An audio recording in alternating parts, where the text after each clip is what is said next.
Vous écoutez Comme du monde, le seul balado où deux charmants zinzins plongent dans l'art méconnu de la construction d'univers imaginaires.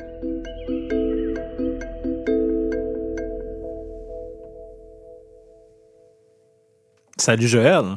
Allô Julien, parle-moi de ta semaine. Ah là, c'est pas juste. Hein? Je t'ai battu là-dessus. Ouais, nous autres, on a eu une drôle de semaine, je te dirais. Comment ça? Je suis sûr que ta semaine est plus intéressante que la mienne. Pourquoi? Parce que nous autres, on était dans gastro et tout. Là, fait que c'était pas fameux.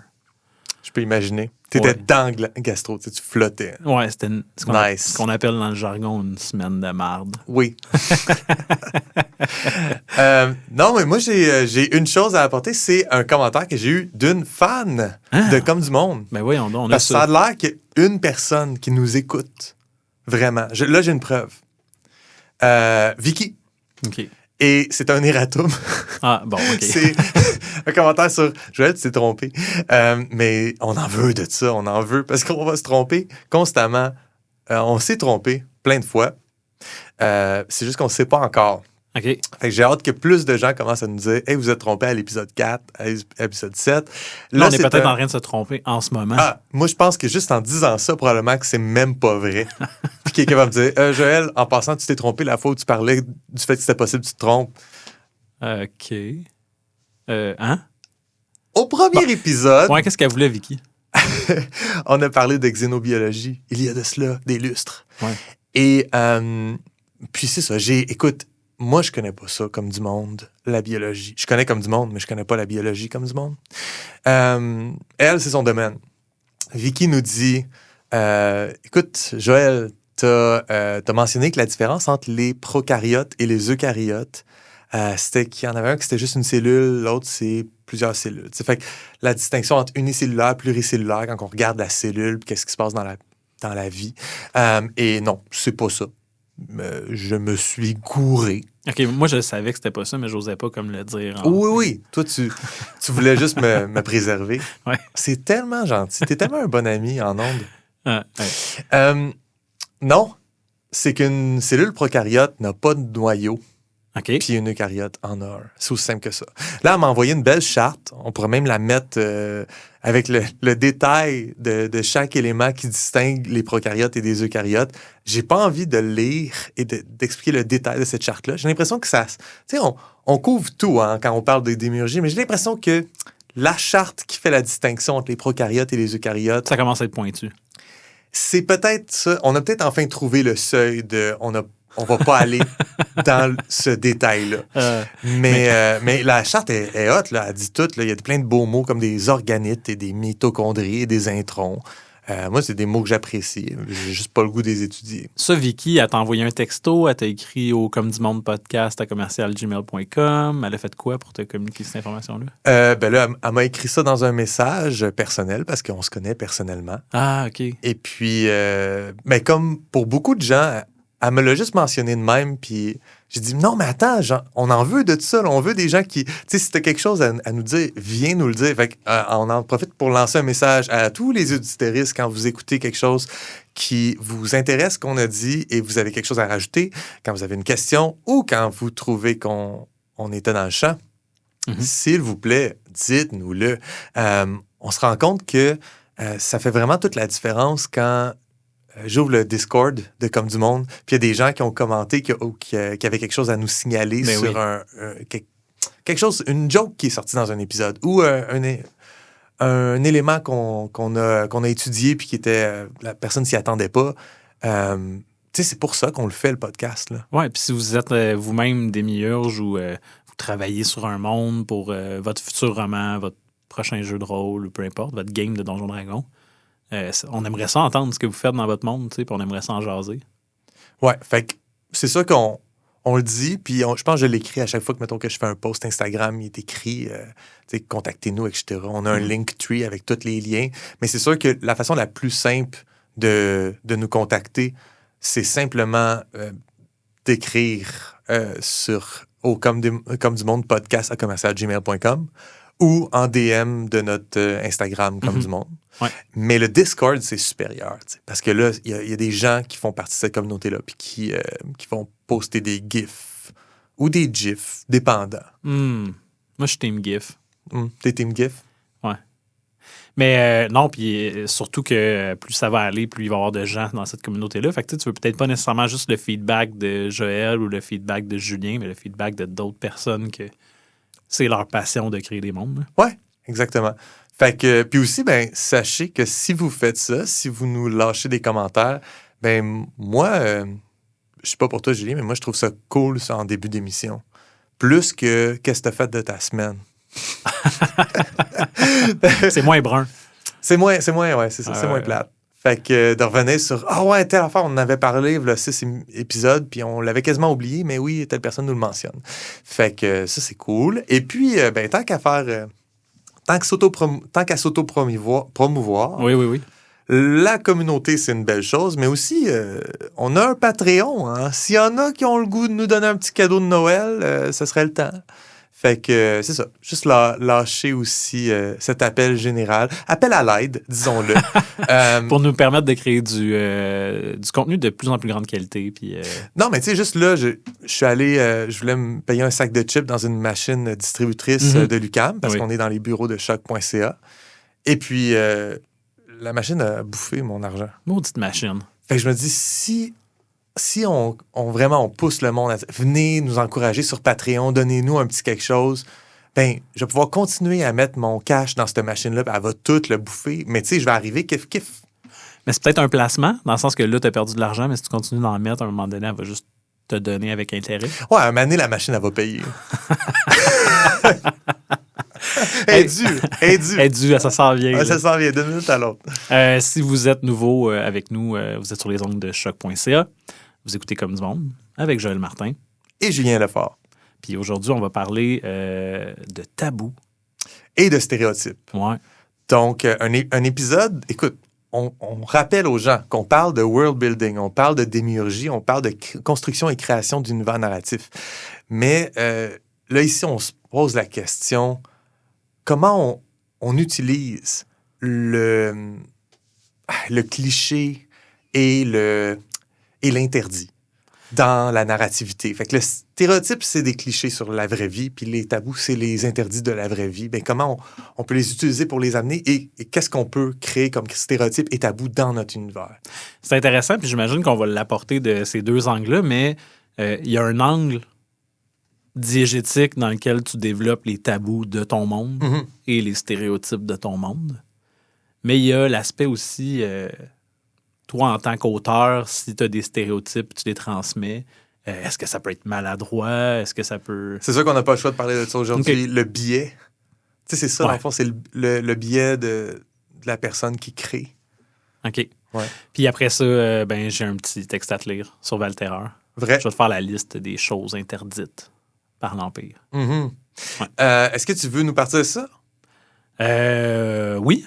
Ben moi, dans le fond, je partirais ça un peu léger. Ouais, la première chose qui m'est venue en tête quand on a suggéré de parler de tabou, je cherchais dans le world building ou le tabou, puis j'ai tout de suite pensé à Harry Potter. Puis comment on dit pas le nom de Voldemort. Ben là, c'est bien. Celui dont on ne doit pas prononcer le nom.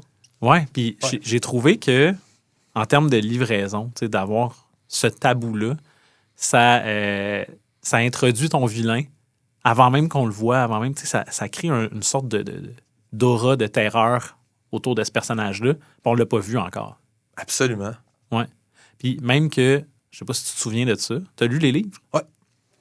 Le fait, il y a une raison, comme semi-culturelle, là, pourquoi ils disent pas le nom de Voldemort, c'est pas juste parce qu'ils ont peur, mais c'est parce qu'un sort a été lancé qui fait que tu peux comme géolocaliser le monde selon un certain mot qu'ils vont dire. Puis le mot qui a été choisi quand le sort a été lancé, c'est le nom de Voldemort, dans la logique que seulement les gens de l'Ordre du Phénix auraient le courage de prononcer son nom.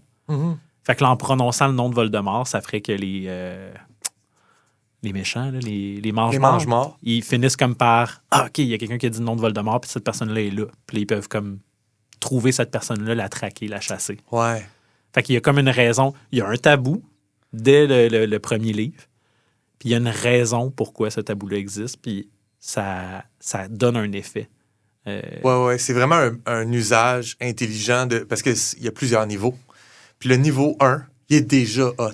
Il crée déjà un effet. Puis je pense que la plupart c'est comme les meilleurs choix de narratifs que tu peux faire, c'est d'encapsuler deux, trois fonctions dans le même élément narratif, puis de présenter le numéro 1 comme étant la totale, puis les gens ils l'acceptent, puis ils le prennent comme ça. Dans le après sens, ça, tu peux les surprendre. Au début, tu es persuadé que la seule raison pourquoi ils le disent pas, c'est parce qu'ils ont peur. T'sais. Exactement. Fait que, puis c'est un des trucs classiques pour écrire un whodunit, mettons, à la Agatha Christie, là. Comme de présenter des choses comme « Ah, c'est déjà intéressant à cause de ça. » Oui, mais tu le sais pas, mais là-dedans se situe l'indice qui mène à trouver c'est qui le tueur. Mais ça a juste l'air d'être une information avec déjà sa particularité puis déjà sa couleur. Fait qu'on la regarde, on fait comme « OK, nice », puis on passe à autre chose. Fait que c'est ça qu'on fait avec ce tabou-là, je pense, dans Harry Potter. Puis moi, j'aurais même quelque chose à rajouter, c'est que le tabou dans Harry Potter de ne pas dire Voldemort a aussi une autre fonction pour moi qui est de différencier Harry des autres. T'sais. Il y a un moment où Harry le prononce, puis que tout le monde dans sa communauté est pas game de le prononcer. Mais lui, comme il vient de l'extérieur, comme il se sent comme... Attends, quoi? Ça existe, le monde magique? Là, il découvre le monde magique en même temps qu'il découvre ça, que sa propre vie est liée avec ça. Fait qu'on dirait qu'il y a comme un droit particulier, puis donc ça le fait se démarquer de ses pairs parce qu'il va aller là où les autres sont pas game d'aller. Ça accentue son rôle de outsider. Exactement. Ouais. Puis c'est par son rôle d'outsider qu'il est censé être un protagoniste. C'est ça qui le... Tu sais, je veux dire, c'est un classique là, dans une histoire de quête avec un héros, un vrai héros. Là. Ouais. Lui, il va se démarquer, il va être différent. Puis là, puis aussi Harry Potter, tu sais, il vit comme... c'est spécial parce qu'il vit cette espèce de... c'est une vedette, mais en même temps, ça le met sur la première ligne des attaques et des... Fait ouais, c'est ça. Ouais, mais c'est ça. Fait que c'est un exemple de comment un tabou peut contribuer à ton univers narratif. Est-ce que tu veux peut-être aller vers les stéréotypes? Oui, dans le fond, parce que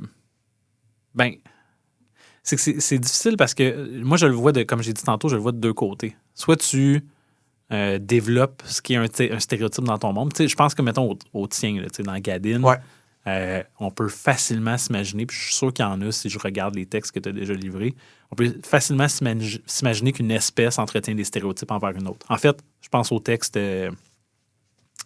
Quan. Ouais. Puis là, on est vraiment dans le stéréotype de qu'est-ce que les aigles font, puis qu'est-ce que les... Puis là, tu sais, sauf votre respect, mais on sait c'est un aigle, tu sais. Fait que il y en a déjà d'une espèce à l'autre, que ce soit furet, aigle. Mm-hmm. Fait que ça, c'est comme un stéréotype construit dans ton monde. Mais il y a aussi des calques. Je sais pas si je pourrais appeler ça comme ça. Ouais, je pense dans certaines œuvres, l'utilisation d'un calque sur une situation qui est très présente dans notre monde. Mm-hmm. Puis là, tu l'adaptes au tien. Puis des fois, je trouve que ça, c'est fait avec maladresse. As-tu un exemple en tête? Je pense que je comprends ce que tu veux dire. J'en ai déjà parlé en plus sur le podcast, mais il y a un film Netflix avec Will Smith qui s'appelle Bright. Ouais. Puis c'est... tu sais, deux policiers, là. Voyons, ça a un nom, ce trope-là. Ouais, un body cop. Un body cop, oui, exact. Puis Will Smith vit dans un monde, je pense que c'est à Los Angeles, puis ça fait partie du monde qu'il y a des elfes, des orques. Bon, c'est comme un monde vraiment fantasy classique, là. Sauf que ça se passe dans le monde moderne, à L.A. Ouais. Puis ce qu'ils ont décidé de faire avec les orques, ils ont vraiment fait un calque mettons... la frontière entre... Tu sais, qu'est-ce qui se passe entre, mettons, Afro-Américains, Latino-Américains versus ce que les Américains... Mettons, qu'un Américain blanc considère être, mettons, un vrai Américain. Tu sais. Ouais. Puis là, ils ont vraiment pris les orques puis ils ont créé cette situation-là, mais sans aucune finesse, sans aucune... Ah, c'est genre... des gros traits, là, beurrés gras. Là. Ils ont des gros tatous, ils ont des grills, puis genre, ils écoutent du rap, genre, sur leur... Fait que, tu sais, c'est vraiment comme... Wow, t'écoutes le film, t'es comme... C'est même pas subtil, là, tu sais, l'usage du stéréotype, là, qui est comme tu as dit, là, au gros marqueur gras. Puis là, après ça, je me suis questionné, est-ce qu'il y en a des situations, tu sais, où c'est clairement un calque, puis c'est bien fait? Ben, en fait, si c'est bien fait, c'est difficile à détecter que c'est un calque. Je pense que c'est ça. Si c'est un calque puis c'est bien fait, c'est qu'il y a plus que juste le calque. Tu sais, mettons, tu l'as fait, mais tu as intégré des éléments qui rappellent ça. Tu sais, le cœur du lecteur le voit, mais son cerveau le voit pas. Exact. Puis je pense que ça, c'est peut-être justement un travail à faire en finesse, mais si tu l'accomplis, tu as vraiment réussi quelque chose. Parce que les œuvres qui nous touchent, c'est les œuvres qui parlent de choses qui nous touchent déjà dans la vraie vie. C'est sûr que les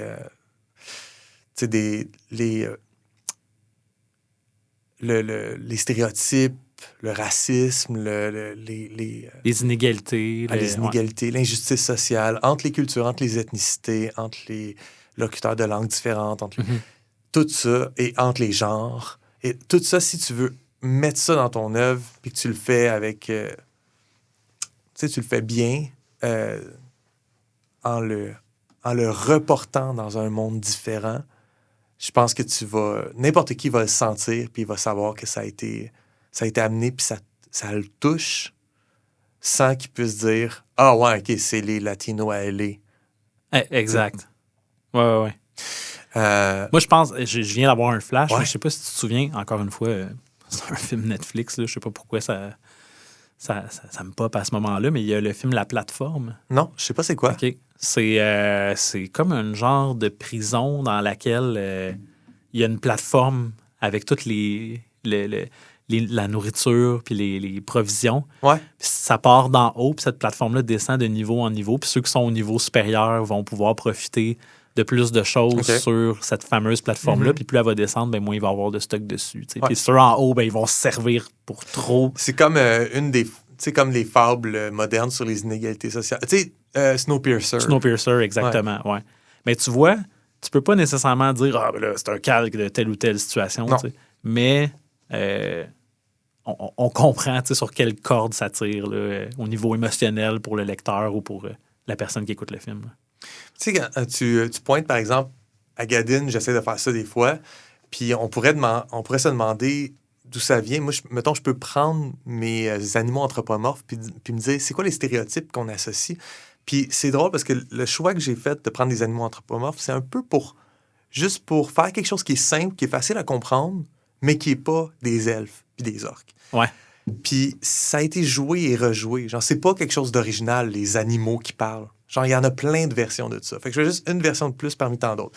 Mais qu'est-ce qu'on peut faire avec ça? Parce que ça vient avec des stéréotypes. Puis je trouve ça intéressant parce que c'est pas pour rien que ça a été fait 1000 fois. Puis il y a même des religions, des mythes avec des animaux qui parlent. Je veux dire, la religion égyptienne, ça reste que tout le monde a une tête d'animal. Ouais. Pas tout le monde. Étrangement, genre la moitié du monde ont une tête d'animal. Mais d'avoir, par exemple, je sais pas, un renard, un humain, un personnage anthropomorphe, renard. Ouais. Ben, dans la vraie vie, un renard, c'est bon pour déjouer sa proie. Fait qu'on regarde ça, puis on y associe un stéréotype. T'sais. Fait que quand Jean de La Fontaine écrit ses fables, il crosse un corbeau. T'sais, le renard, c'est un crosseur, parce qu'il déjoue sa proie. Puis là, après ça, quand on le réutilise, puis on dit, OK, fait que dans le fond, un renard, c'est rusé, c'est futé. Ça, c'est dans l'imaginaire collectif déjà. Là. Ouais. Fait que c'est un stéréotype, pas d'humain à humain. Mais on peut le réappliquer dans le monde. Puis dès que je mets un personnage renard, n'importe qui regarde mon œuvre va tout de suite associer ces choses-là. Fait que je peux utiliser ce stéréotype-là, soit pour m'y souscrire, puis dire « Ouais, tu vas voir, il est futé. » Ou faire un renard complètement demeuré. Exactement. Là, l'espèce de moteur narratif de « Moi, mes monstres sont différents. » Tu comprends? Là? C'est quelque chose que j'ai vu souvent. Là. Genre, c'est un elfe, mais genre, c'est un pothead. Fait que genre... mais c'est ça, fait que le renard, il est idiot. Mais en fait, je pense que plus que ça, plus que je dis aller à contre-courant, c'est de dire peut-être, Tu sais, c'est bien beau que le renard, c'est une créature intelligente, mais il n'est pas intelligent n'importe comment. Il est intelligent sur le court terme. Tu sais, il déjoue sa proie. Fait que peut-être que moi, ma façon de l'amener, en utilisant le stéréotype, puis en le revampant, puis en le mettant à ma sauce, c'est de dire, mon peuple renard va être très bon au niveau tactique, mais pourri au niveau stratégique. Ouais. Ils vont prendre des décisions court terme qui, les avantages sont super wise. Ils vont se revirer sur un dixaine, mais sur le long terme, Ils n'ont pas de plan quinquennal. Ils sont pas capables de s'organiser. Ils n'ont pas de plan quinquennal. Exactement. Fait que peut-être que ça, c'est basé dans un stéréotype, mais ça, c'est comment je pourrais l'utiliser intelligemment. Tu penses-tu que le fait que ce soit des animaux te donne un peu carte blanche pour jouer sur ces stéréotypes-là? Dans le sens que il n'y a pas un renard qui va lire ton texte puis être offusqué par les stéréotypes que tu associes au renard. Tu sais. Je ne pense pas. OK. Tu penses pas que ça te donne carte blanche? Non. OK. Parce que je pense que si j'utilise un animal qui est géographiquement Ah oui. localisé seulement dans une partie du monde et typique de cette partie-là, les gens vont automatiquement y voir l'ethnicité qui vient de là chez les humains. OK. Ça, c'est dangereux. Un peu comme le crabe dans La Petite Princesse. La Petite Princesse. Aïe, aïe, merde. La petite princesse. La petite sirène qui a un accent des Caraïbes. De Jean-Christian Anderson. Dis juste n'importe quoi. Oui, la petite sirène. Ben, c'est ça, le personnage qui a un accent des Caraïbes parce que c'est un... Parce que c'est un crabe. Parce que c'est un crabe.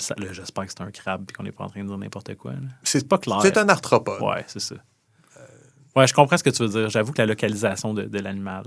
Ouais. Fait que je pense que ça, c'est là que je peux... Puis encore là, je peux en prendre conscience puis essayer de l'utiliser intelligemment puis de le revirer sur sa tête ou de juste en faire fi puis genre aller ailleurs. Mais d'utiliser un animal... OK, je dis ça de même, mais mettons que j'utilise un kangourou. Ouais. On sait exactement d'où ça vient dans le monde. Fait que peut-être qu'il va y avoir quelque chose qui tourne autour de ça qui est cliché. Fait que je peux faire autre chose avec mon kangourou ou je peux y aller all-in. Puis j'utilise le kangourou comme exemple parce que ça vient juste d'une place, mais c'est pas, mettons, les Australiens sont pas les gens les plus ostracisés ici dans notre monde. Non. D'un autre côté, on pourrait les associer aux aborigènes d'Australie qui sont stigmatisés dans leur monde. Absolument. Fait que c'est un terrain glissant, mais c'est pas le plus dangereux. OK. On dirait que tu vas me dire c'est quoi le plus dangereux? Non, je sais pas c'est quoi le plus dangereux, mais il y en a, c'est sûr. Puis j'ai choisi mes animaux anthropomorphes pas en fonction de la vraie vie puis d'où est-ce qu'ils sont en ce moment sur Terre, mais en fonction de... Au départ, j'avais pensé, c'est quoi les créatures qui pourraient évoluer avec une intelligence? Fait que j'ai regardé plein de listes de genre, quels sont les 25 animaux les plus intelligents dans le monde? Quels sont les 100 animaux avec la meilleure intelligence sociale? Mm-hmm. Fait que beaucoup axé sur l'intelligence sociale, l'intelligence émotive ou l'intelligence purement genre pragmatique et analytique que les animaux ont. Puis là, j'ai dit, c'est eux autres qui ont évolué puis qui sont mes sentients dans mon univers. Fait que je suis pas vraiment parti de où est-ce qu'ils sont dans le monde. Ouais. Je suis pas parti de là. Mais surtout que géographiquement, en plus, dans ton univers, t'as pas de lieu précis. Fait qu'on s'entend, l'Australie n'existe pas dans ton monde. Fait non. Que, des kangourous, de leur donner un stéréotype australien, ce serait un petit peu bizarre, tu sais, que tout d'un coup... Exactement. Quelque chose qui géographiquement n'existe pas dans ton monde survienne. Mais ouais, fait que dans les univers inventés, il y en a des stéréotypes, tu sais. Puis mettons, les elfes haïssent les nains haïssent les elfes. C'est un stéréotype qui est basé dans le troisième âge du Seigneur des Anneaux, mettons. C'est un stéréotype qui est basé sur ce qui s'est passé pendant le deuxième âge. OK. Fait qu'il y a des choses comme ça qui peuvent être intéressantes à créer. Et là, c'est carrément créer. Ça n'a rien à voir avec ton inspiration, whatever. C'est tu as créé une histoire, puis à travers l'histoire, tu développes des inimitiés, des peuples qui s'aiment pas, qui se sont trahis, ou il y en a un qui est arrivé dans le terrain de jeu de l'autre, puis là, depuis ce temps-là, cet autre peuple-là, ils ont une dent contre. Fait que j'imagine que si toi, tu décides que les édificiers et les citoyens de l'Empire adofarien, ils ont des stéréotypes les uns envers les autres, logiquement, je pense que la façon que ça se passe, c'est que dans leur histoire commune, il y a des choses qui se sont passées. Il y a peut-être aussi pas des événements historiques, mais plutôt des coutumes qui sont genre pour nous, ça se fait pas, puis vous le faites, fait que vous n'avez pas d'allure. Mm-hmm. Ah oui, absolument. Puis moi j'aime bien aussi, il y a ça souvent dans des modules de jeux de rôle dans lesquels on va t'introduire des factions Mm-hmm. ou des cultures, ou peu importe. Tu vas avoir un genre de tableau comparatif de ce peuple-là. Voici ce qu'il pense de celui-là. Voici ce qu'il pense de celui-là. Puis là, quand tu changes de colonne dans le tableau, tu as le point de vue de l'autre. Fait que comment ils se voient entre eux. Puis je trouve ça tout le temps intéressant. Puis je pense que c'est un bon exercice à faire quand tu crées un monde. Moi, je ferais mes premiers peuples, comment est-ce qu'ils. C'est quoi les. Même d'y aller directement, là, c'est quoi les stéréotypes qu'ils entretiennent face aux édificiers? C'est quoi les stéréotypes qu'ils entretiennent face aux barbares? Bon, les barbares, c'est quoi les stéréotypes qu'ils entretiennent face à. Puis là, tu crées un genre de toile là, qui peut vraiment t'aider à créer un univers riche. Puis ça reste que c'est ça, hein, un stéréotype, c'est un outil d'intellectualisation du monde. C'est une croyance généralisée sur une catégorie de gens, en fait, sur un groupe externe, pour le mettre en contraste avec ton groupe interne. T'sais. Fait que c'est de la catégorisation sociale. Mm-hmm. Après ça permet à un groupe social d'expliquer des événements, d'expliquer des activités, des actions, des fois qu'on pourrait considérer répréhensibles. Mais non, si on le fait à eux, c'est pas grave, parce qu'eux sont différents. Fait que, tu sais, ça aide à dire, mon groupe, c'est mon groupe, ton groupe, c'est ton groupe, et donc, j'ai des droits particuliers sur toi. Mm-hmm. Fait que c'est toujours... Ça ouvre la porte à des choses malsaines. Mais ça veut pas dire que ça a une origine malsaine ou que c'est tout le temps... Et des fois, des stéréotypes vont être positifs. Tu sais, on a un stéréotype positif envers ces gens-là, et c'est aussi problématique. Tu sais, ça crée des biais aussi, là. Ouais. J'ai l'impression que quand tu construis aussi un ensemble de... Ben là, je vais retourner au tabou un peu, là, qui sont vraiment deux concepts différents, là, stéréotype, tabou. On les a juste mis dans le même épisode parce qu'on s'est dit qu'on allait clairement pouvoir se promener de l'un à l'autre, là. OK. Ben, pour moi, le tabou aussi est un exercice super pendant ton monde parce que tu peux l'établir sur différents paliers de je sais pas comment dire ça, d'interaction avec les tabous. Mm-hmm. Premièrement, c'est qui décide de ces tabous-là? Fait que souvent, moi, j'ai l'impression que les tabous nous viennent d'une croyance religieuse ou d'un gouvernement. Tu sais, c'est souvent qui dicte qu'est-ce qui est tabou. En tout cas, c'est mon impression. Là, tu sais, pour moi, il y a des tabous qui sont culturels, puis c'est ça. Puis il y a des tabous plus universels, tu sais, le meurtre puis le viol. Ouais. Fait que je pense que, tu sais, il y a des affaires vraiment, vraiment intenses que ça, je dirais, ben, c'est tabou, comme on dirait, juste pour la survie de l'espèce, là. Exact, oui. Tandis que d'autres affaires comme pas parler de son salaire en public, ouais. c'est un tabou qu'on a en général dans la culture nord-américaine. T'sais. Ouais. Puis ça, c'est pas utile à l'espèce, c'est utile à l'employeur. Fait que là, on est dans un système de contrôle. Sauf que, après ça, si je te dis c'est quoi les conséquences d'enfreindre un tabou, ben là, de dire combien tu fais, à part faire sourciller ton mononcle. Ouais. C'est ça la conséquence. C'est ça la conséquence. Il y en a qui ont des pires conséquences que ça. Qui décide de ces conséquences-là? Uh-huh. Fait que ça peut être cool dans ton monde, de dire, bon, mais ça, qui applique la conséquence lorsqu'il y a un tabou? C'est ça. Fait que trouver l'origine, ça vient de où? Comment c'est... Je pense que je t'interromps parce que tu dis qui applique la conséquence, puis je trouve ça intéressant parce que tu as dit gouvernement ou religion, puis souvent, c'est la même chose, gouvernement, religion, dans certaines... C'est la structure sociale, puis c'est les gens en haut de la hiérarchie qui vont... Exact. Puis il y en a, je peux imaginer que non, que quand t'enfreins le tabou, c'est l'émeute, c'est le mob. Tu sais, c'est le village qui te lynche. Fait que je pense que oui, c'est un truc, mais comme c'est culturel, comme c'est ambiant, il y a certains tabous, je pense que si t'es enfreins, tu peux faire affaire à une justice personnelle, les vigilantes, il y a des choses qui se font juste pas. Ça se fait juste pas. Et là, c'est pas un interdit d'un édit d'un roi qui dit « il ne faut pas faire ça ». C'est un vrai tabou. Tu as fait ça, là, tu te fais peut-être simplement répudier, puis il faut que tu t'ailles vivre en ermite ou exilé ou genre. Ou, non, là, tu y passes. Tu pouvais pas faire ça, puis c'est tous tes voisins ils arrivent avec des fourches puis des flambeaux, puis ils vont te passer au cash. Ouais, ou se faire renier d'une communauté ou d'une famille, tu sais. Mm-hmm. Parce que toi, ce dont tu parles, c'est vrai, c'est, mettons, l'excommunication ou l'Inquisition espagnole qui arrive. Mais personne ne s'attend à voir arriver l'Inquisition espagnole. Mais elle arrive. Genre, je dis combien je fais par année, puis l'Inquisition arrive. Ouais. Ah non. Mais t'as le gouvernement qui... Tu sais, tout ça, je pense que ça fait partie du tabou, mais le tabou va plus loin que ça des fois. Puis enraciné dans...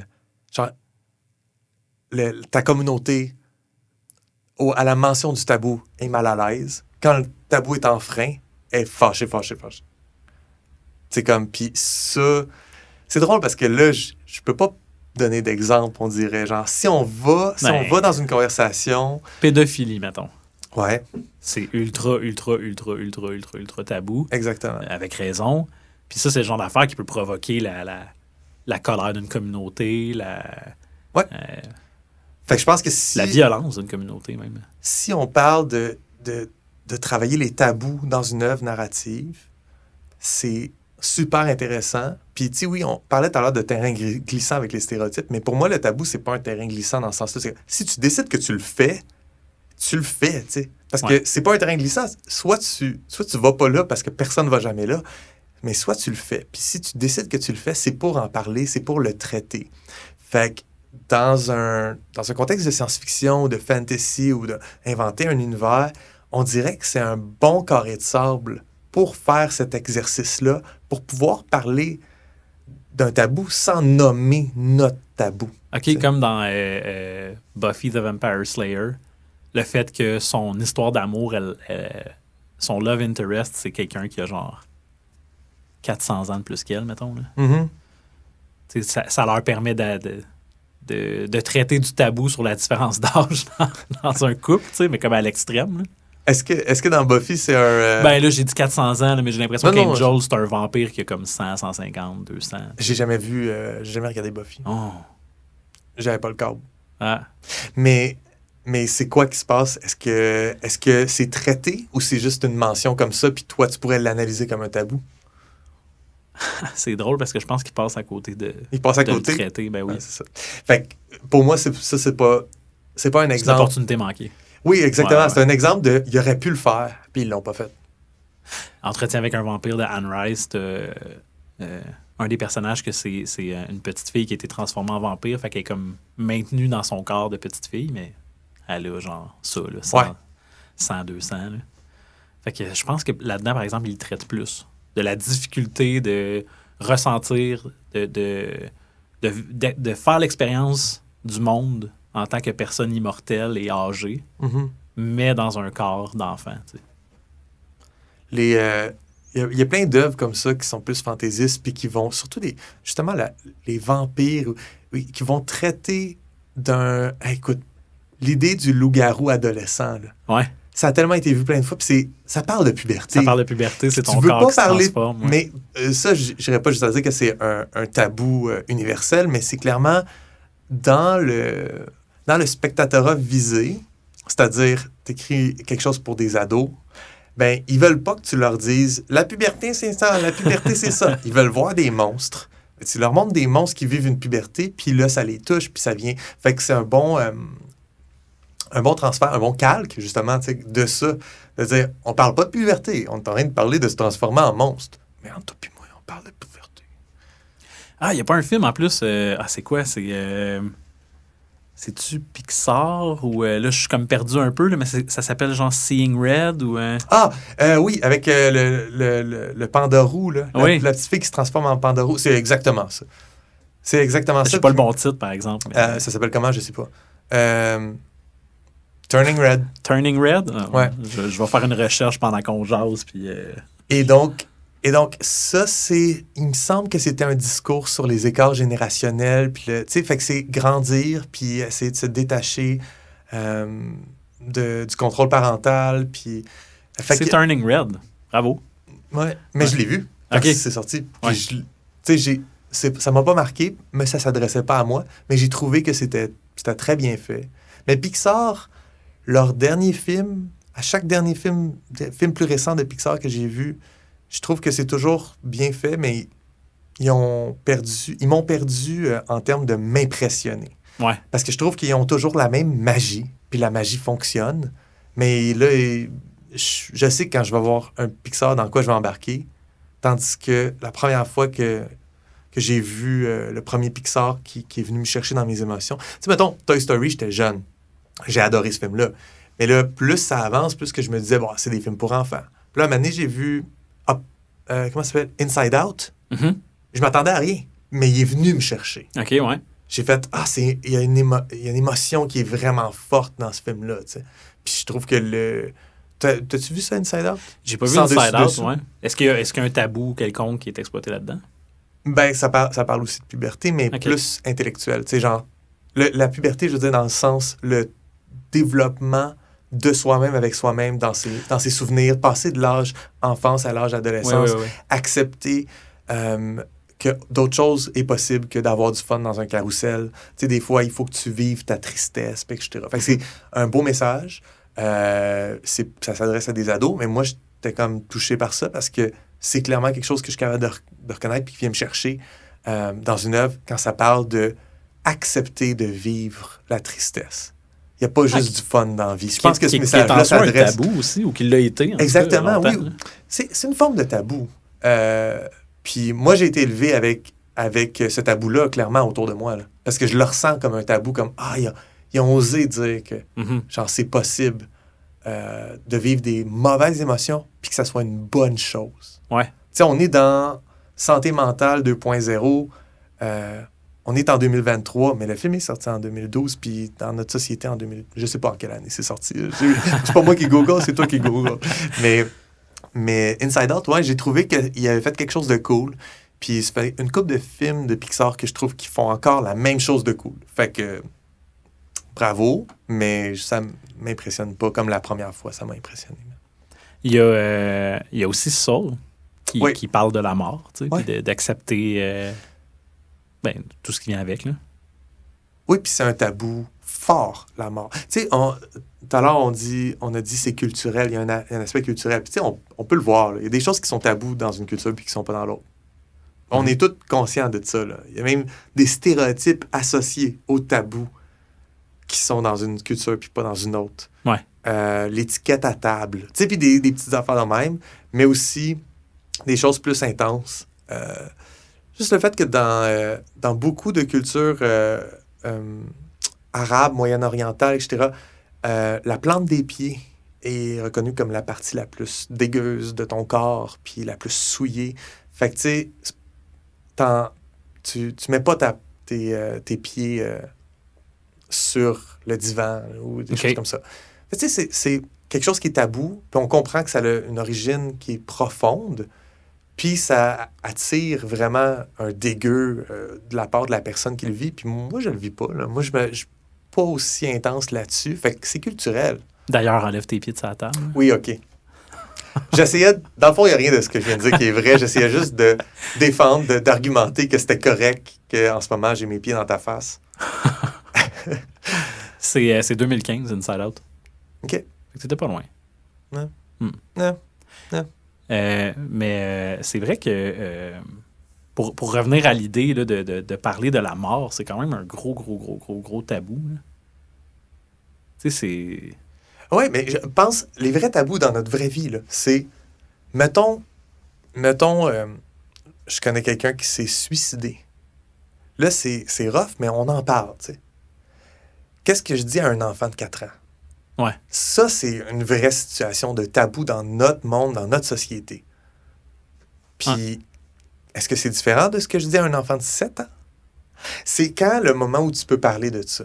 Puis, c'est tellement un sujet complexe qu'il y a des gens qui vont arriver avec une approche scientifique, qui vont dire, ben il y a des études qui disent que c'est mieux de faire ça, puis c'est ça qu'on promulgue. Puis là, on va regarder qu'est-ce que Suicide Action Montréal a dit là-dessus, qu'est-ce que le docteur Sonia Vachon a dit là-dessus. On va regarder des vraies études, des vraies choses, puis moi, je me place dans ce camp-là. Mais il y a des gens qui vont dire, non, faut juste pas parler de ça. Ouais. Faut juste pas parler de ça, t'en parles pas, tu gardes ça pour toi. Fait que c'est vraiment un cas que t'as l'impression de marcher sur des œufs dès que t'abordes ça. Ouais. Puis il y en a plein de ça. C'est juste on imagine peut-être le tabou comme une chose. En tout cas, toi puis moi, tu sais, on intellectualise puis on fait qu'est-ce qu'on fait avec ça, la création, j'invente des petits bonhommes. Mais c'est quelque chose de vraiment profond et puissant, le tabou. Ouais. Manger de l'humain. Ouais. Il y en a plein, là. Il y en a plein. C'est un tabou marquant, manger de l'humain. Hein. Mm-hmm. Ouais. Moi, je me rappelle... c'est quoi le film? Je me rappelle la première fois où j'ai mangé. Je me rappelle la première fois que j'ai goûté la viande humaine. Non, Survivants? Les survivants? Ouais. Ouais. Ça avait marqué ma jeunesse. Moi, ça, c'était quelque chose d'inconcevable que quelqu'un pouvait... Ouais. Puis, tu sais, on parle de gens en état de survie, là. Mm-hmm. Mais j'étais loin d'accepter dans ma courbe d'évolution des tabous que dans certaines cultures, ça faisait partie de la game. Puis le penchant de ça, c'est Soylent Green. Oui. C'est pas le même manger de l'humain. Non. C'est un autre manger de l'humain. Mais on voit que c'est des œuvres qui traitent du tabou, surtout Soylent Green va aller piger dans le malaise. Soylent Green, si je me trompe pas, en plus, les gens ne savent pas que c'est ça qu'ils mangent. Là. OK. Spoiler alert. Encore une fois, on divulgage au micro. C'est le punch de la fin. OK. Mais... C'est quand même le punch de la fin. C'est vrai. J'ai dit ça de même. Non, mais je veux dire, ça fait partie de la culture populaire. Tout le monde sait que Soleil vert, c'est du monde. Là, c'est pas... Ouais. Fait que pour ceux qui connaissent pas, Soleil vert, c'est une œuvre de science-fiction, Soylent Green, puis les gens mangent une espèce de une espèce de giblotte. C'est un genre de biscuit vert. Là. Puis c'est avec ça que le gouvernement les nourrit. Puis c'est fait avec du monde mort. Oui, puis ils sont dans un monde où ils sont en crise. Il n'y a plus de ressources. La planète est complètement drainée. Puis il y a une surpopulation. C'est en 73, Soylent Green. OK, fait qu'à ma année... Si tu l'as pas vu, là... T'es 50 ans en retard. Ouais, un peu. Je serais rendu à te lire mon texte. Parlant de tabous et d'interdits. Oui, parce que tu as fait un texte sur les tabous et les interdits. J'ai fait un court texte. Je me suis adonné à l'exercice de faire la liste des choses qui sont interdites dans mon univers. OK. Ben, à toi la parole. J'ai hâte d'entendre ça.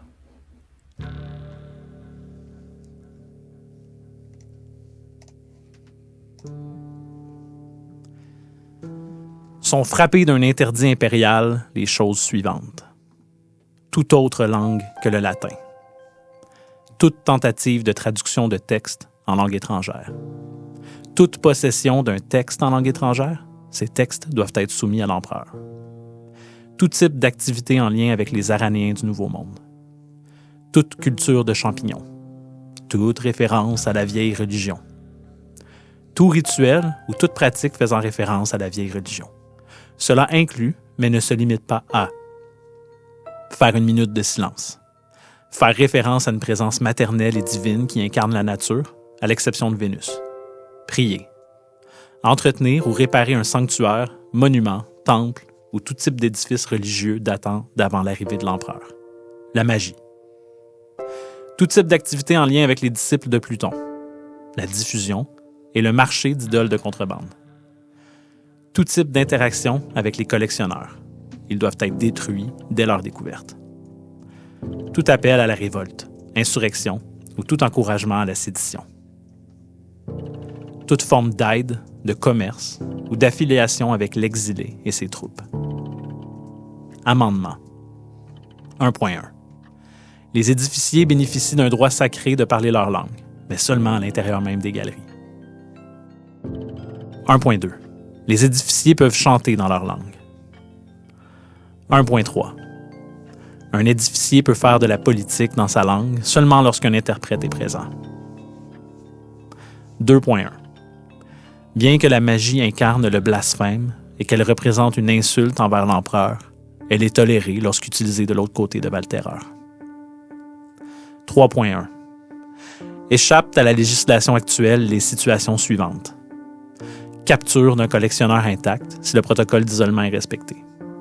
Pister, suivre ou manipuler un collectionneur à des fins d'exploration à l'ouest de Valterreur. Pister, suivre ou manipuler un collectionneur afin de récupérer des biens volés. tout contrevenant se verra immédiatement condamné au jeu.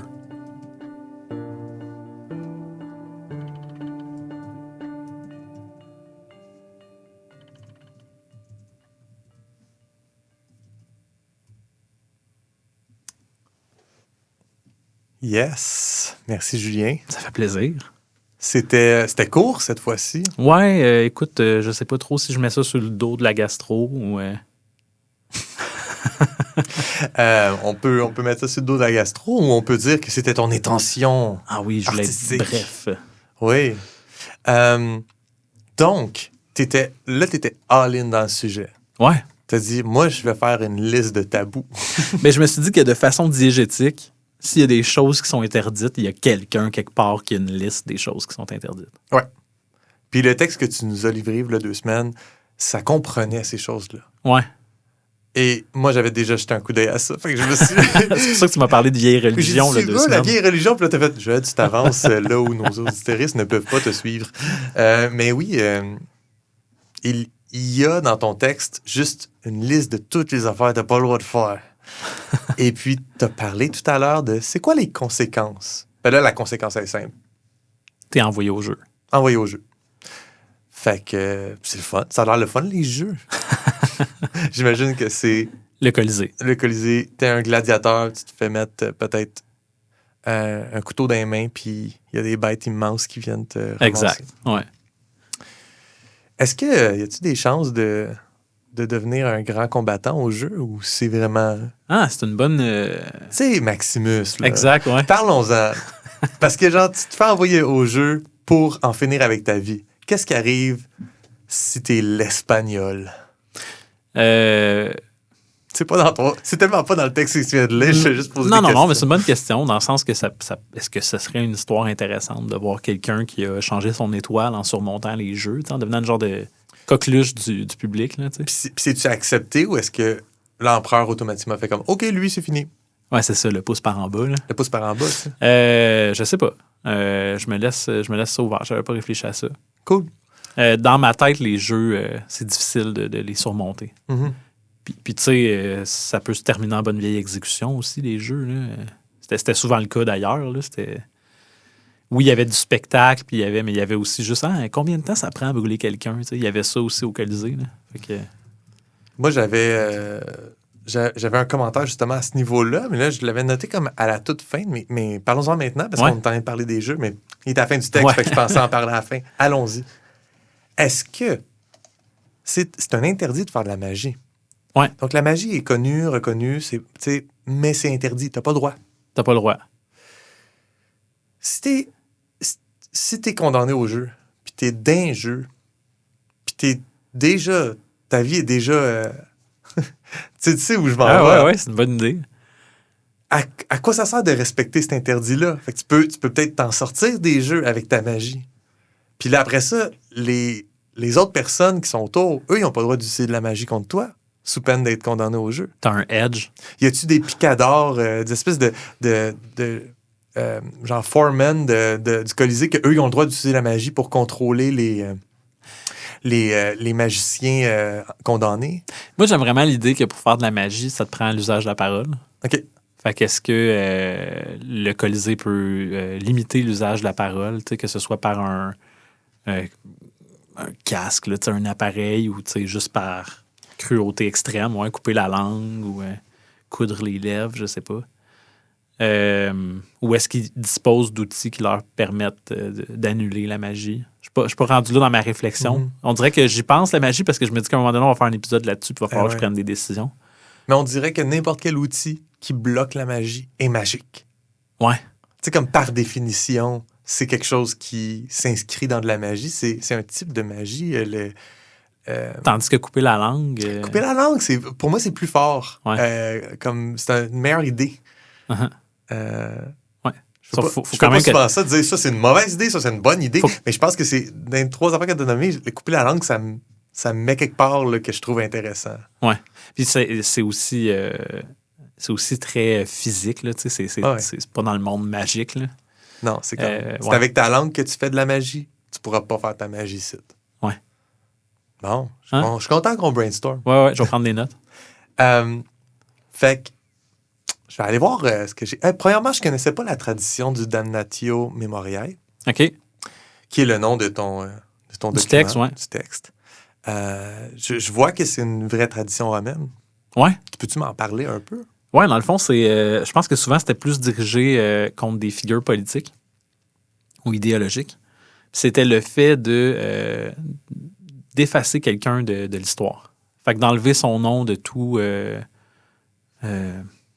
De tout document, d'enlever son nom de la postérité, dans le fond, de s'assurer que cette personne-là ne soit pas reconnue pour ce qu'elle a fait, puis que les historiens d'un temps lointain, en essayant de chercher de l'information sur une figure, soient juste incapables parce que il n'y en a plus d'informations. Mm-hmm. Mais finalement, on réussit quand même à trouver de l'information sur les gens qui ont été condamnés à être effacés de l'histoire. Là. Sauf que j'imagine que ça rend le travail plus difficile. Puis, ça reste que pour un gouvernement, un empire, ça reste une façon efficace. C'est sûr que les générations contemporaines de ces gens-là se rappellent d'eux, puis peut-être même la génération après, mais à un moment donné, si les procès-verbaux, le nom n'est pas là, fait que la personne finit juste par disparaître. Là. Des fois, ça inclut aussi le fait de détruire des toiles ou des bustes ou... pour qu'on n'ait pas de représentation visuelle de cette personne-là. C'est quelque chose qui existe dans le vrai monde aussi. Là. C'est la grosse censure sale. Là. Ça a existé. Là, mettre des œuvres à l'index par le Vatican. La photo de la place Tiananmen que la Chine fait tout pour enlever. Oui, exact. Ouais. Tu sais, il y a des affaires que tu veux pas que les gens sachent que ça a existé, mais qu'on finit par le savoir. Je me demande combien d'affaires on sait juste pas, on n'a pas les preuves, on peut pas retourner là. Ouais. Puis, tu sais, dans des œuvres narratives, je pense que 1984 fait ça, là, Mm-hmm. On connaît pas le monde avant. Tout ça a été bloqué par le gouvernement. Ils veulent pas qu'on sache, tu sais. Ouais. Puis, dans plein d'autres œuvres, finalement. Tu sais, souvent, dans les récits d'anticipation sur la culture ou la politique, comme 1984, c'est juste un exemple parmi tant d'autres. C'est juste, je pense, un des plus connus, tu sais. Ouais. Ben, c'est lui qui vient en tête en premier. Là. Mais il me semble que dans le jeu des perles de verre de Hermann Hesse aussi, c'est assez intense là-dessus. C'est comme ça se passe. Tu connais-tu? Non. Ça se passe dans d'un futur où c'est une dystopie culturelle. OK. C'est la culture qui est virée de bord. Puis que, écoute, ça fait très, très longtemps que j'ai lu ça. Puis aussi, je me dis, ça peut être intéressant. Peut-être que maintenant, on peut le mettre sur la liste des affaires qu'il faut qu'on lise. Sauf Absolument. que c'est une brique. Ah, nice. Nice, hein? Puis c'est pas bon. Non. Ah, OK, cool. non, mais c'est une lecture aride. Mais c'est tellement intéressant, le world building. Genre, peut-être lire en diagonale, je sais pas. Ouais. Tu connais Hermann Hesse? Non, pas tout. Connu pour Siddhartha, Le loup des steppes. Oui. Puis ça, c'est son magnum opus, le jeu des perles de verre. C'est comme son gros bouquin, mais il est peut-être moins connu parce qu'il est moins accessible. OK. Ouais, fait que, revenons à ce qu'on est en train de dire. Absolument, c'est oui. de la censure que tu fais. Ouais. Chacune de ces affaires-là, tu sais, je les ai notées puis j'ai regardé, j'ai fait, OK, c'est quoi qu'on n'a pas le droit? Fait que l'ancienne langue, t'as pas le droit. Ça veut dire que toute la péninsule adofarienne parlait une langue avant la fondation de la capitale, puis là. Ouais. OK. Ouais, dans ma tête, ce que j'ai appelé les premiers peuples pour la simple raison que c'est les premiers que j'ai inventés dans mon monde. Là. Ouais, dans mon canon, là, il y avait une langue commune. C'est sûr que d'une région à l'autre, probablement qu'il y a des différences, mais c'est quand même la langue que les gens utilisaient sur tout le territoire avant que l'empereur arrive puis impose une rééducation puis que les gens se mettent à parler latin. Là. Ouais. D'ailleurs, ça, c'est nommé diégétiquement le latin. Ouais. Est-ce que, selon toi, ils utilisent le mot latin, eux, pour parler de cette langue-là? Ouais. OK. Fait que, parce qu'ils ont intégré la langue, ouais. Ils ont intégré aussi le nom de la langue. Exact. Yeah. Est-ce qu'ils ont des je pense pas qu'il y ait de base sur genre, OK, le latin, fait que c'est une langue italique, puis, tu sais, je pense pas qu'ils vont là, mais le nom, ils l'ont gardé. T'sais. Ouais. Mais de toute façon, en latin, c'est lingua latina. Fait que c'est comme la langue latine. Fait que, tu sais, le mot est dans la langue, là. C'est pas comme si c'était un exonyme que nous, on appelle la langue de même, mais qu'eux, ils appelleraient jamais ça de même. Mm-hmm. Puis la vieille religion.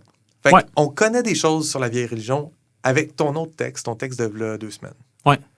Tu sais, on sait que la vieille langue, il y a un mot, c'est quoi, natesht. Ouais. Puis la vieille religion, il y a des pratiques avec des statuts. On n'en connaît pas beaucoup plus à date. Mais ça me semblait être une affaire de culte de la nature. Ouais. Parce qu'il y a ça. Puis même c'est-tu comme mère nature un peu? Genre, ouais, dans ma tête, c'est ça. Ouais, ça m'a amené là, tu sais. Puis l'espèce de culte. Puis je trouve ça intéressant parce que il y a un culte de la déesse mère, là, genre pan-européen, pré-romain. Ouais. Tu connais ça? Ouais, ben, mère nature, genre, là. Ouais, mère nature, mais comme. Tu connais-tu ça, la Vénus de Willendorf? Non. C'est une espèce de petite statuette d'une femme bien portante qui représente la fertilité. Oui, T'as déjà ok. vu ça Oui, quelque part? absolument. OK. Fait que ça, c'est comme un artefact de cette époque-là, pré-romaine, pré-celtique, etc. Puis apparemment que c'était un culte répandu dans toute l'Europe. Après ça, il y a beaucoup de dissidents, il y a beaucoup de... Tu sais, oui, mais non, oui, mais non. Puis il y a toute une guerre de vouloir, au niveau de l'anthropologie, de vouloir pousser cette espèce de narrativité-là, de dire comme, ouais, ben c'était la religion la plus importante, OK. ou, ben non, c'était juste un mythe, un culte, Ouais. parmi tant d'autres. Fait que je veux pas entrer là-dedans, là, je sais pas c'est lequel des deux, mais clairement, ça existait. Puis arriver avec la Grèce antique, la Rome antique, ça serait, tu sais, certaines de ces facettes-là de la déesse mère qui auraient été comme... Assimilé à Vénus, Assimilé, mettons, puis- ou à Diane. Ou... Ouais, cette gang-là. D'ailleurs, tu dis ça, tu sais, un interdit de ma nature, excepté si c'est Vénus. Ouais. Mais pourquoi Vénus? Bah, Pourquoi pas Cérès? Pourquoi pas la déesse de la nature? Ah, j'avoue que j'aurais pu aller vers la déesse de la nature. J'ai choisi Vénus. OK.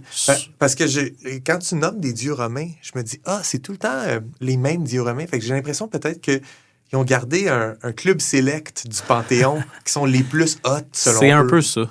OK, parce que c'est Pluton, Mars. Ouais. Vénus, c'est pas la première fois qu'on la voit aussi. Mais j'ai jamais vu Zeus. Je parle du soleil invaincu, par contre, là, Sol Ça, Invictus. Ouais, ça, je connais moins. Tu m'avais informé de ça, je savais Ouais. pas c'était quoi. Mais oui, effectivement, il y a un nombre limité. Là. OK. Puis un jour, on découvrira pourquoi c'est ce fameux club select-là. OK. Ouais. Mais tu sais, comme je donne d'autres indices aussi par rapport au domaine, justement, de cette déesse-là, tu sais, parce que, effectivement, de faire mention à toute figure maternelle qui représenterait la nature, c'est illégal, mais dans le texte précédent aussi, il y a 2 semaines, Sixtine s'occupait du sanctuaire en taillant l'herbe. Fait qu'il y a cet aspect-là de nature, d'entretien, de réparation. Pour moi, c'est quand même une genre de force bienveillante. Tu sais. Mm-hmm. Et ça, c'est illégal. Ouais. T'as pas d'affaire à faire ça. Est-ce que le jardinage peut être interdit? Ah, c'est drôle parce que j'ai dit que la culture de champignons l'était. Oui, Tu sais, juste comme pour pas prendre de chance avec les aranéens. Ouais. Tant qu'à faire, on a juste dit, OK, vous avez plus le droit. Mais là, maintenant que je repasse ça dans le collimateur, puis je me dis, la culture de champignons à cause des champignons, mais aussi peut-être à cause du phénomène, à cause du concept même de cultiver quelque chose. Ouais. Tu sais, mais C'est difficile, par exemple, de faire manger tout un peuple si tu rends illégal cultiver. Là. Exactement. Tu sais, pas le droit de cultiver quoi que ce soit. Ouais, ça rend la chose difficile. Il va pas toffer longtemps ton empêche, je pense. Mais tu sais, la minute de silence aussi, qui est le premier, un des premiers rituels qui revient au père puis à Julia Mhm. dans l'autre texte, puis qui est aussi, dans mon premier texte, je parle de l'arc-ourangue, Ouais. qui utilise le son comme façon de se repérer. Tu sais. Puis la Fait que minute de silence. La minute de silence, tu sais, fait que j'essaye. Je veux pas non plus embarquer dans le conlanging, mais on s'est rencontrés une fois, puis il fallait que je fasse l'inventaire de mes sons. Puis j'ai décidé, j'ai beaucoup de travail à faire, mais j'ai décidé d'essayer de faire une langue qui évite les plosives, Les occlusives. les occlusives, parce que Toutes les occlusives? ça se chuchote pas bien, puis ça fait plus de bruit que les autres. Tu sais. Mhm. Fait que je me suis dit, eux, étant donné que, bon, le silence, chuchoter. Fait que mon but, c'est de me centrer sur une langue que les sons qui pouvaient faire en sorte que tu te faisais trouver par l'Arc-Ourang, ben ils ont disparu de la langue. Tu sais. OK. Je sais pas si Oui, c'est très intéressant. OK. Mais ouais, c'est ça. Il faut qu'on se parle plus d'idéolangaison. On va se partir à un autre podcast là-dessus. Ouais. Entretenir le sanctuaire, c'est ça aussi, là, tu sais. Ouais. Réparer, entretenir le monument, le temple. Fait que moi, ce que j'ai vu là-dedans, c'est pas le côté entretien, c'était juste le côté, OK, c'est un truc qui date d'avant l'arrivée de l'empereur. Mais tu me soulignes que c'est aussi juste le simple fait d'entretenir. Ouais. Faut que ce soit laissé à l'abandon selon l'Empire, tu sais. Ouais. Est-ce que l'Empire fait ou a fait des démarches pour détruire activement ces choses-là? Ben, on a entendu parler de la déconsécration, tu sais, Ouais. comme si c'était un événement là, qui était comme... Oui, ou est-ce que t'as une statue avec une face puis il faut qu'elle ait plus de face? Là? Ouais. Je sais pas pourquoi elle a pas juste été détruite, par exemple, la statue, tu sais. C'est vulgaire, c'est trop simple. Ouais, c'est ça. On veut quelque chose de sophistiqué comme sabler le visage pendant vraiment longtemps. Mais non, ouais, je pense qu'il y a un moment où c'est une pratique active de l'Empire, tu sais, de s'assurer que ces symboles-là sont mis à l'écart. Puis tu nous amènes à un groupe qui s'appelle les disciples de Pluton. Ouais. Pas la première fois qu'on entend parler de Pluton. Non. On entend parler de façon négative de la part de l'Empire.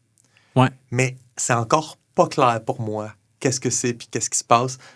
Mais je le sens, bien sûr, un truc moi, ça vient automatiquement titiller les mêmes vibrisses chez moi que de penser à des rites sataniques puis des choses comme ça. C'est quelque chose qui a rapport avec l'après-vie, c'est quelque chose qui a rapport avec des forces d'outre-tombe, des forces incontrôlables. C'est de même que je l'intellectualise, ton disciple de Pluton, puis j'ai l'impression que c'est plus soft que ça, mais c'est là que ça va pour moi. Je l'ai peut-être trop caché, mais les édifices ont une langue qui ont le droit de parler dans les galeries.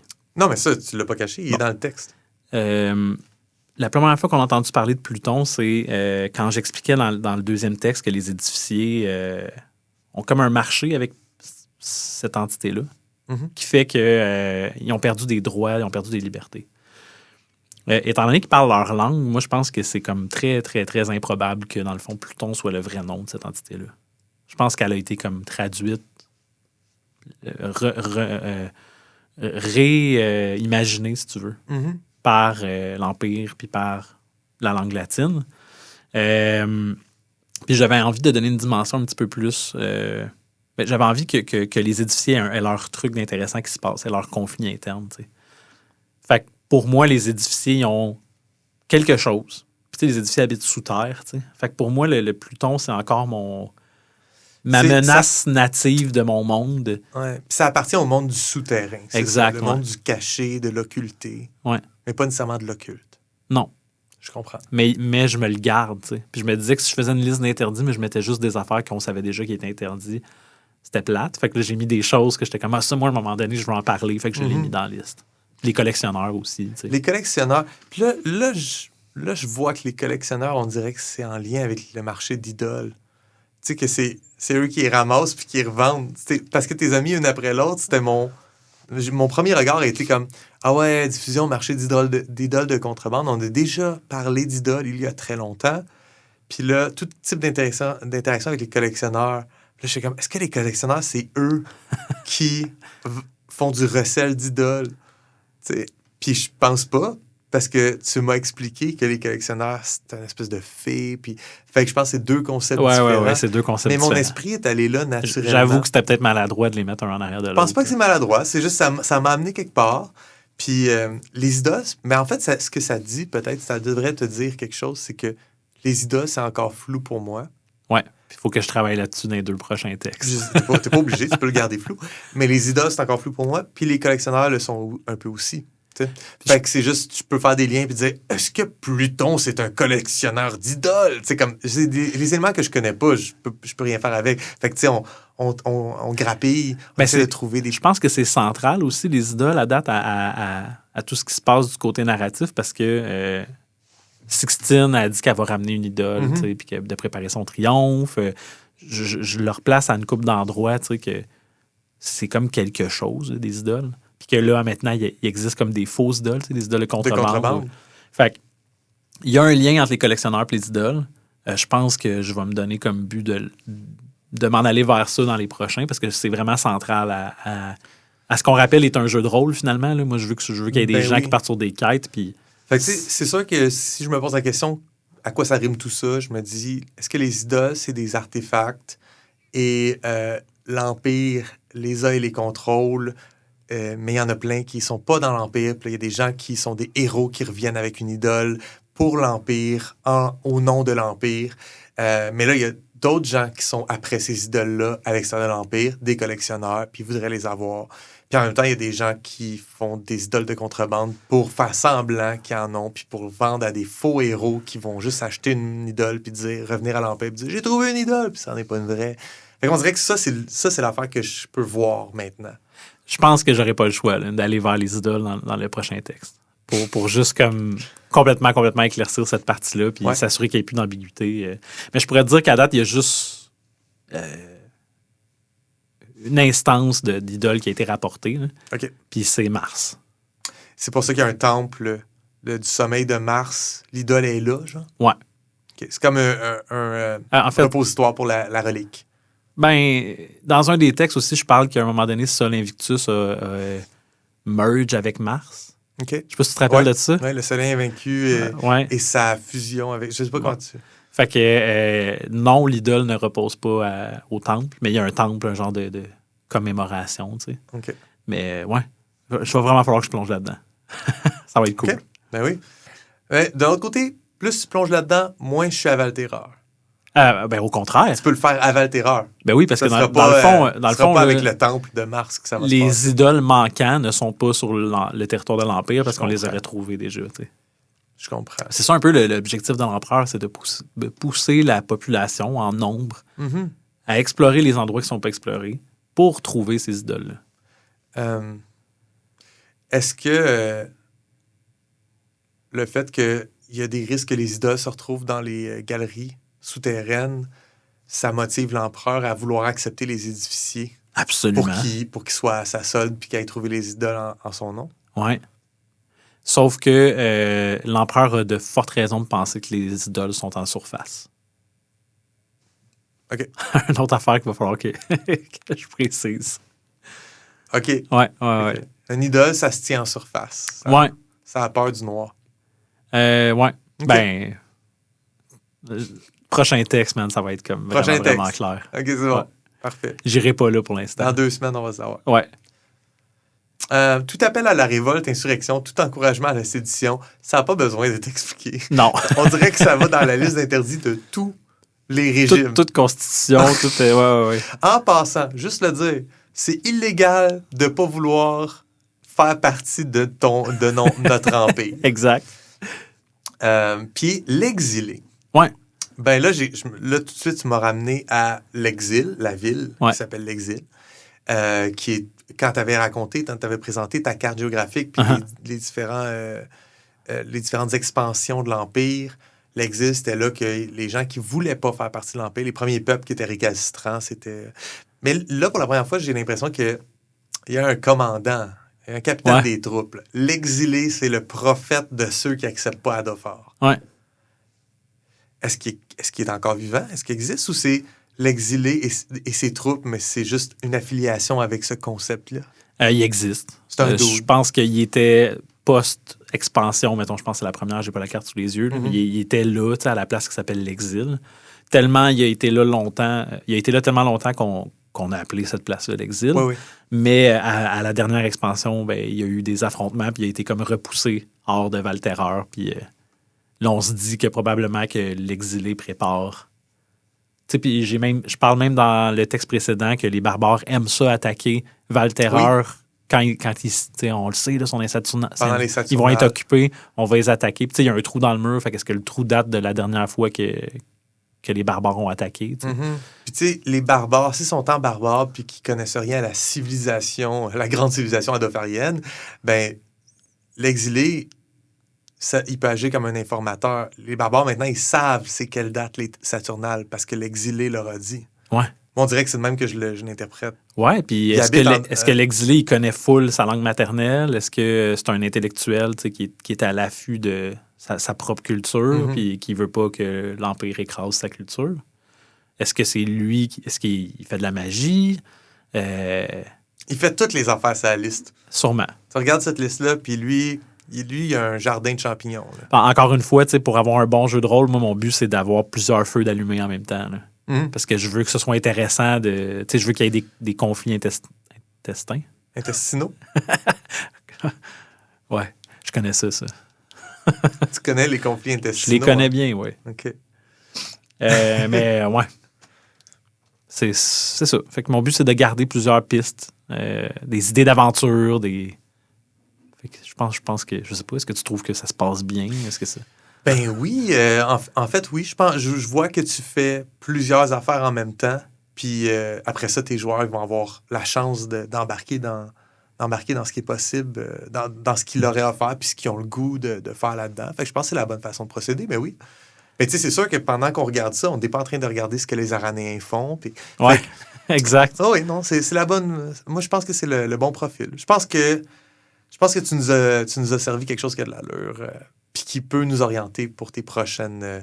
je pense que ça va être un outil d'analyse pour tes prochains textes. Exact. Ouais. Tu sais, en même temps, c'est la preuve que, en tout cas, moi, j'ai vraiment aimé ça, faire l'exercice de faire la liste des choses qui sont tabous. Tu sais, comme on a fait tantôt, on parlait de stéréotypes, de tabous. Ben, de mettre des étiquettes, ça te permet comme d'aller chercher d'autres choses dans ta démiurgie. Nice. Ouais. Bon, OK, mais ça va être tout pour aujourd'hui. Ben oui. On se revoit la semaine prochaine avec quoi? La semaine prochaine, on va parler d'un jeu un jeu vidéo qui s'appelle Outer Wilds. Ouais. Puis on va parler de comment ils font leur démiurgie. Puis après ça, moi, je te livre un texte. Yes. À la semaine prochaine. À la semaine prochaine. Bye bye. Comme du monde, un balado signé Joël Martin et Julien Lefort. Écrivez-nous au comedumondepodcast@gmail.com. Participez à la conversation sur Discord. Abonnez-vous au balado sur votre plateforme préférée et suivez-nous sur Instagram, YouTube et Patreon. Tous les liens sont dans la description. Merci d'avoir écouté Comme du monde.